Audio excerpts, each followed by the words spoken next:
thank you, Chairman Warner and Ranking Member Blunt, for holding the subcommittee hearing, and I want to thank our witnesses for being here today and for their testimony. I'm a big advocate of maintaining our nation's infrastructure. When you come from a state like South Dakota, it's pretty essential that you have a good infrastructure system to deliver critical agricultural products and natural resources from their source to their markets. And it's probably today's hearing very timely, given the fact that it wasn't that long ago that the American Society of Civil Engineers' recent report gave our nation's infrastructure an overall grade of D+, and that's just something that I think all of us agree is unacceptable. And I guess as I look at the needs that we have out there, and the fact that in 2015 the Highway Trust Fund is going to have insufficient resources to meet our obligations, and it's going to take an additional $15 billion just to maintain current spending levels plus inflation, it's pretty clear we've got a problem there with the trust fund.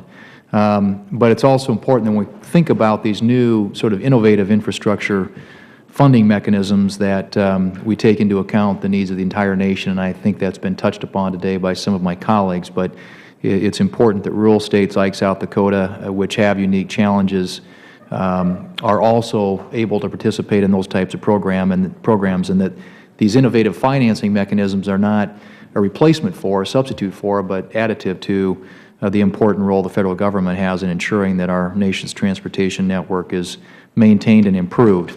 So I guess what I'm trying to say is I just don't think money ought to be diverted from the Highway Trust Fund to help pay for some of these funding mechanisms because it could undermine the very nature of the user finance structure that's been so important to our nation's overall transportation investments. And I appreciate the discussion that you all have been having today. And again, I want to thank you, Mr. Chairman, and Senator Blunt for having the hearing.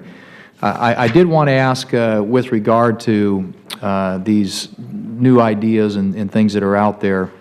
The Highway Trust Fund does provide a reliable base infrastructure funding to the states each year, something many of them count on for a majority of their overall construction budget.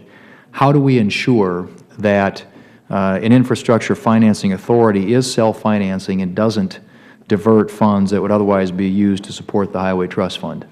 And I guess I would open that up to anybody who would like to take a shot at that question. Chairman.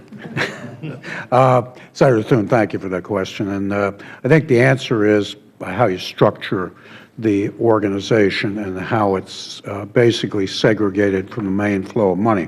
There would be a need for an initial capitalization, I mean, clearly from that, whether it's the Highway Trust Fund, the General Fund, or even through bonds issued to raise the funds. I think that can be overcome and dealt with. I think you're correct. Right now, when we're basically at zero in terms of the support of the revenue, to do something else is not going to add much value to that. What I believe is we need to do two things. I think we need to address the direct revenue question. There are a number of things can be done on that.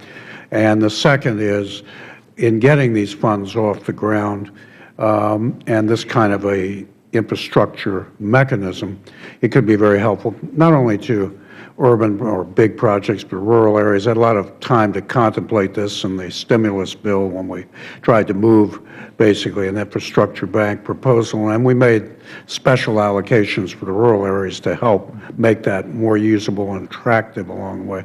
Bottom line is we need an overall growth in all areas of infrastructure investment, and to go forward the way we are is to really put us in a extremely drastic downturn in our competitive position in the world, in my belief. So.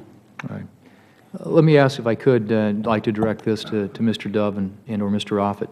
Could you provide the committee with some examples of infrastructure projects that have been funded through private investment and explain in particular what made those projects ripe for that sort of investment?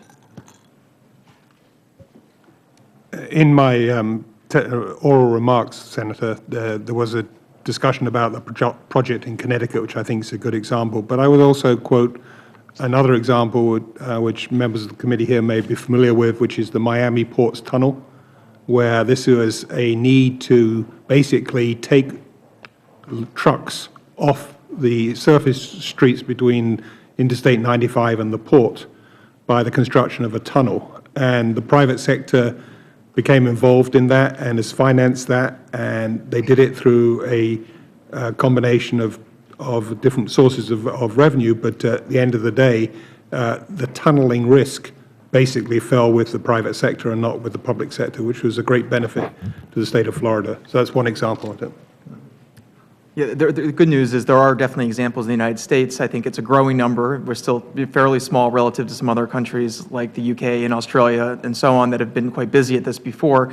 But you can think about one recently in the state of Indiana where a bridge between Indiana and Kentucky was built, also with private capital, and it can be operated by the private sector. And it's going to be funded through kind of a combination of private activity bonds, which is a great way for the private sector to get access to tax-exempt financing and be therefore competitive on a cost perspective, but also be able to deliver the benefits that the private sector can on the construction and the operation side. Okay. Appreciate that. My time's expired. Thank you, Mr. Chairman, for letting me barge in.